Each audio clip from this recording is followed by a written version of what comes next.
Today I'll be working on the LG K51. The glass looks pretty intact on the outside, but the LCD has certainly taken a hit near the selfie camera. Interesting how LG names their devices right alongside Samsung's A series.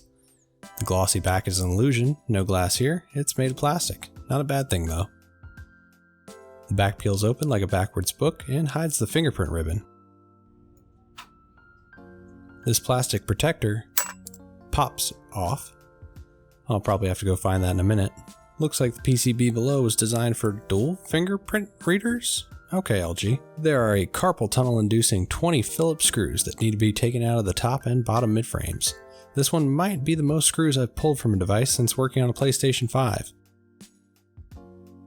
The metal top shield can be lifted up and out of the housing. Disconnecting the battery is about as important as a sub to this channel, so very important.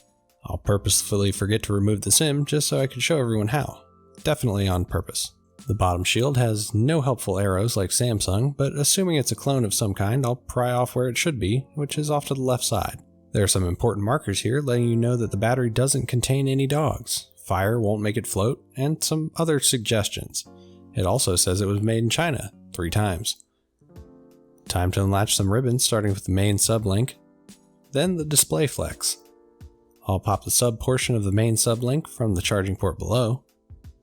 The charging port is held in with some light adhesive. After disconnecting the selfie camera, the main board is able to be lifted up and out of the housing.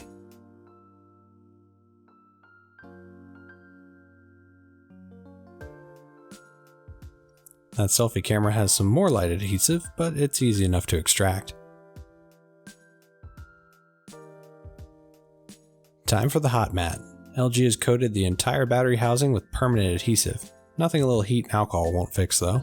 Once it reaches about 80 to 85 degrees Celsius, the permeating heat should soften the adhesive enough for me to slip a super thin pry tool under and cut the adhesive holding it down. Grabbing the replacement frame and screen assembly, we've got some parts to swap over. The main sub-link ribbon is of course glued down, in case the giant battery somehow wasn't securing it enough. The new frame has all the adhesive pre-installed, covered with blue plastic that needs to be removed, along with an annoying strip of masking tape. Our main board is now ready for its new home. It can be slipped in the same way it was removed. Don't forget the small stuff like this old coin-style vibration motor. The selfie camera wedges into the top of the frame with a snug fit. Now the main sublink needs to be routed properly in the battery chamber. It should be pressed as tightly to the bottom and sides of the housing to allow the battery to fit. Carefully laying the battery inside so as not to pull or push the ribbons below. And it's a great idea to test things are working before reassembling completely.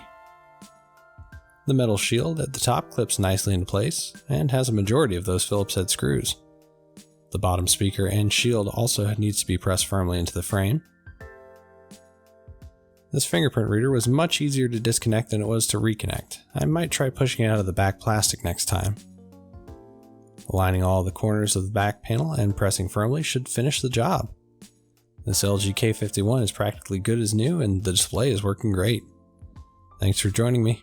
I'll see you next time.